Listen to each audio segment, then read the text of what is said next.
Beatriz não reforçou as portas porque tinha medo. Ela as reforçou porque sabia que o medo é um sentimento, mas uma fechadura de duplo estágio é um fato. Para o ex-marido, o divórcio foi um evento jurídico, mas para ela, foi o início de um protocolo de contenção. Ele achou que o silêncio da casa isolada no fim da estrada de cascalho significava vulnerabilidade. Ele acreditava que, sem ele, ela seria apenas um eco naquela estrutura de concreto e vidro. Ele estava errado. Naquela noite, ele entendeu que a proteção não vem de quem grita, mas de quem vigia em silêncio. Naquela noite, ela entendeu por quê. A casa era um retângulo de arquitetura moderna, cercada por uma varanda de madeira e cercas de metal galvanizado que se perdiam na escuridão do bosque. Por dentro, o chão de ardósia era frio, projetado para amplificar o som de qualquer passo que não fosse dado com extrema cautela. Beatriz seguia uma rotina técnica quase militar. Às 21h00, as luzes externas de sensor de presença eram testadas uma a uma, acendendo e apagando como sentinelas eletrônicas. Às 21h15, o monitor de 24 polegadas na cozinha exibia 9 ângulos diferentes da propriedade. O ponto cego perto do transformador de energia sempre a incomodava. Mas ela compensava isso com o que chamava de sistema de alerta biológico. Eles não latiam por qualquer coisa. O treinamento de Zeus, Atena e Ares não envolvia barulho desnecessário. Eram 3 pastores alemães de linhagem de trabalho, sombras negras e pelagem cinza-ferro, que se moviam como uma única unidade tática. Eles não dormiam em canis externos. Eles patrulhavam o perímetro interno, mapeando o cheiro do ar e a vibração do solo. O comando era simples. Se algo se move, você se posiciona. Se algo entra, você neutraliza. O silêncio deles era a maior arma de Beatriz, e o silêncio deles era absoluto. 22h45. O primeiro sinal aconteceu. Não foi um grito, nem uma explosão. Foi o som metálico e seco de uma pedra atingindo o transformador no poste de entrada, a 300 metros da casa. Beatriz estava no 2º andar, verificando o fechamento das janelas basculantes com um bastão magnético. O estalo foi seco, seguido por um zumbido elétrico que morreu subitamente. 2 segundos depois, a casa mergulhou na escuridão total. O no-break da central de segurança apitou uma única vez, um som curto que indicava a mudança para a bateria reserva. As câmeras de infravermelho começaram a emitir um brilho carmesim quase imperceptível no escuro, pontos vermelhos que pareciam olhos artificiais vigiando o nada. Beatriz não correu. A adrenalina subiu, mas ela a canalizou para os músculos das pernas. Ela se encostou na parede de concreto, longe da linha de visão de qualquer janela. Ela ouviu o som de suas próprias unhas batendo de leve na lanterna tática presa ao cinto, um metrônomo humano para manter a calma. No andar de baixo, o silêncio era total, e era isso que a assustava. Se os cães estivessem latindo, o intruso estaria longe, tentando escalar a cerca. Se eles estavam quietos, o intruso já estava dentro do raio de ação imediata. Ela deslizou a mão pela parede até encontrar o rádio. Não o ligou. O ruído branco da estática poderia entregar sua posição. Ela apenas o sentiu ali. O ar na casa parecia ter ficado mais denso. Ela conseguia ouvir o vento batendo nos galhos dos pinheiros lá fora, um som que antes era reconfortante e agora parecia uma cortina de fumaça sonora para movimentos hostis. Nesse momento de tensão absoluta, onde o silêncio é a única companhia, a gente percebe como a segurança é algo que não tem preço. Enquanto a Beatriz aguarda o próximo movimento no escuro, me conta aqui nos comentários de qual cidade você está acompanhando esse relato. E você já passou por uma situação de risco onde precisou usar a estratégia para se proteger? Ou conhece alguém que viveu algo assim? O seu comentário ajuda a entender o quanto histórias como essa são reais no nosso dia a dia. Ele achou que a escuridão era sua aliada.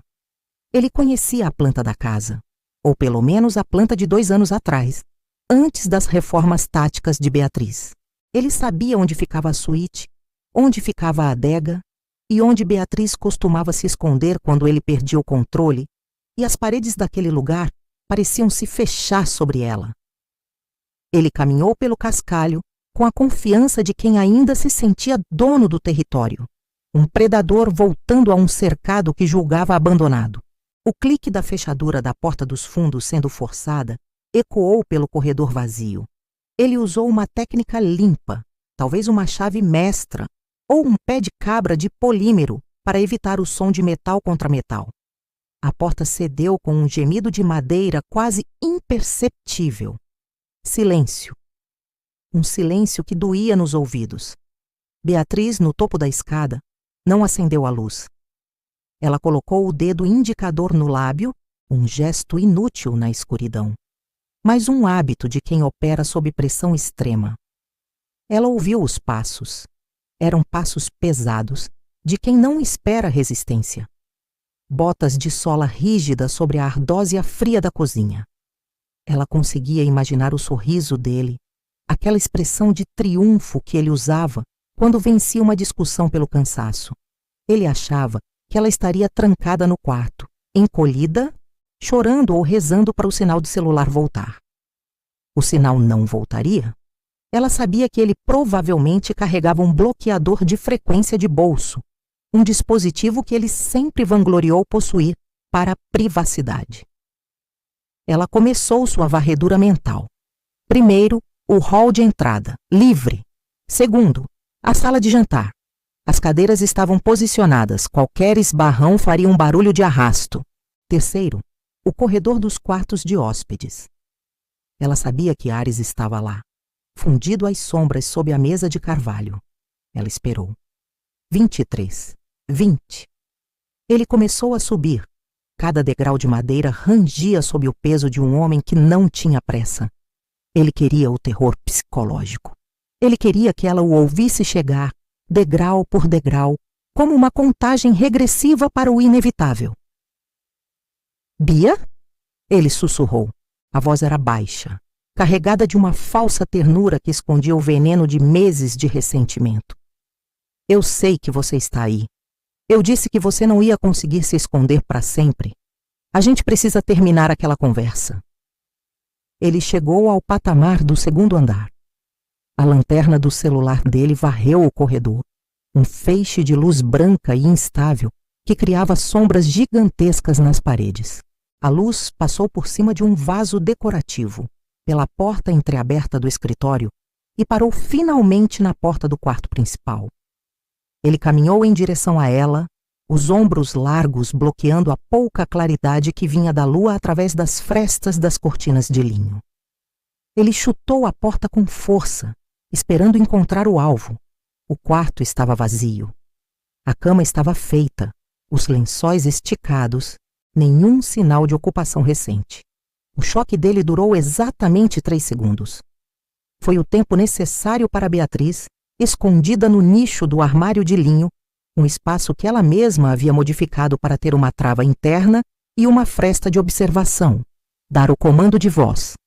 Foi quase um sopro, uma vibração que mal perturbou o ar, mas que para ouvidos treinados soou como um tiro de largada.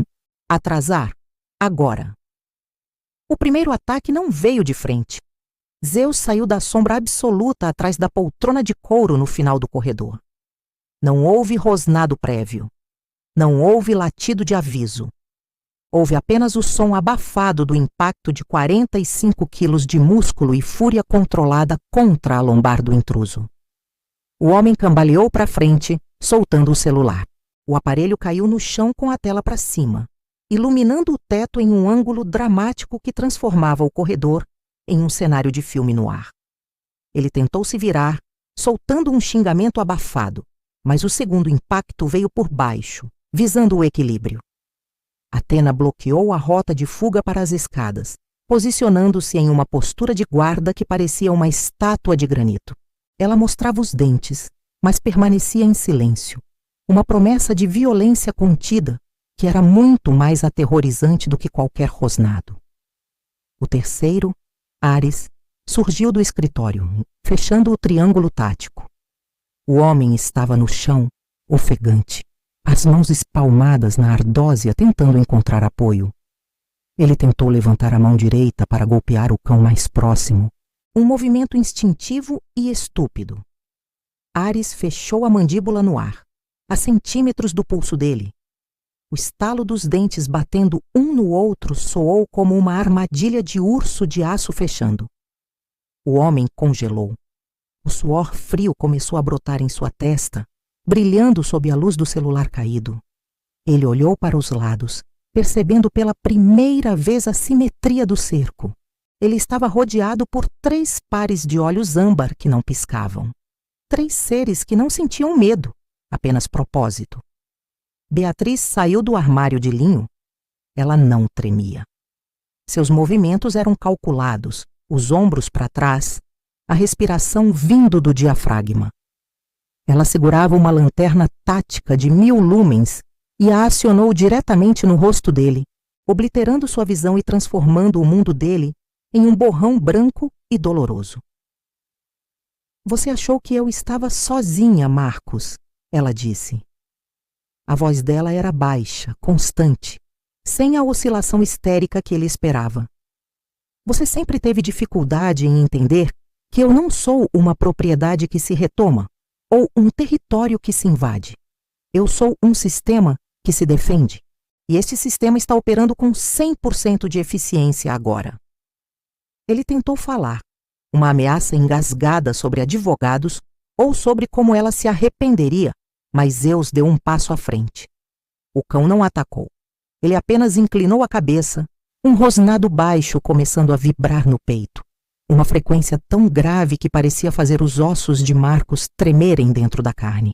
O homem recuou até bater as costas na parede fria do corredor. Ele percebeu, no nível mais primitivo do seu cérebro, que se fizesse um movimento brusco, não haveria discussão jurídica, nem apelos emocionais, nem drama doméstico. Haveria apenas a eficiência mecânica da natureza protegendo o seu território. Beatriz iniciou a varredura metódica do próprio corredor, uma rotina de segurança que ela praticava mentalmente todas as noites. Com a lanterna em uma mão e o rádio na outra, ela checou as mãos dele à distância. Estavam vazias de armas, mas ela viu o bloqueador de sinal caído perto do celular. Ela o chutou para longe com a ponta da bota, ouvindo o dispositivo deslizar pela escada e bater no andar de baixo. Ela checou o vão atrás da porta, o interior do armário de limpeza e a entrada do sótão. Ela precisava garantir que o narcisismo dele não tivesse trazido cúmplices. Ninguém mais, ela confirmou em voz baixa. O alívio parcial veio como uma onda de calor, mas ela não baixou a guarda. A tensão psicológica ainda estava lá, manifestada no tremor quase imperceptível da luz da lanterna que ela segurava. O relógio de parede no final do corredor marcava os segundos com uma precisão irritante. 23, 50. O tempo parecia ter dilatado. Ela pegou o rádio de curto alcance.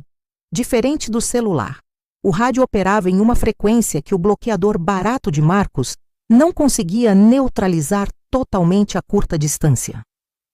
Central de monitoramento. Aqui é a residência 04. Protocolo Delta. Intruso contido no pavimento superior. Indivíduo identificado. Acionem a patrulha rural e a polícia civil. Repito, intruso sob controle canino. Não se aproximem sem sinalização. O silêncio voltou a reinar, mas agora era um silêncio de domínio. Marcos estava encolhido, os olhos lacrimejando por causa da luz intensa, cercado por 3 predadores que pareciam entender cada palavra que Beatriz dizia. Ele era o intruso. Ele era a anomalia no sistema que precisava ser expelida. Ele olhou para Zeus, o maior dos 3, e viu no reflexo dos olhos do animal a sua própria insignificância. Ele não era o dono daquela casa. Ele não era o dono daquela mulher. Ele era apenas um erro tático em uma noite que deveria ter sido sua vitória. Às 00:05, as luzes azul e vermelha da patrulha privada começaram a refletir nas copas das árvores lá fora, criando um caleidoscópio de cores nas paredes brancas do quarto. O som das sirenes, inicialmente distante, tornou-se um uivo ensurdecedor que cortava a paz forçada da propriedade. Era o som do mundo exterior retomando seu lugar. Quando a equipe de segurança e os policiais subiram as escadas, as armas em punho por precaução, encontraram uma cena de ordem absoluta. Beatriz estava parada no centro do corredor, a lanterna ainda focada no homem no chão. Os cães não se mexeram quando os estranhos entraram. Eles esperaram o comando. Liberar, disse Beatriz. Simultaneamente, Zeus, Atena e Ares recuaram 3 passos. Eles se sentaram em uma linha perfeita aos pés dela, os peitos largos arfando levemente, mas os olhos ainda fixos no alvo até que as algemas fossem fechadas nos pulsos de Marcos. Eles não precisaram derramar uma única gota de sangue para resolver a situação. Eles não precisaram morder, rasgar ou latir até ficarem roucos. Eles só precisaram existir com a promessa de que fariam tudo o que fosse necessário. Marcos foi levantado pelos policiais. Ele estava desgrenhado, o rosto pálido, a arrogância substituída por uma confusão infantil. Ele não conseguia encarar os cães, nem conseguia olhar nos olhos de Beatriz.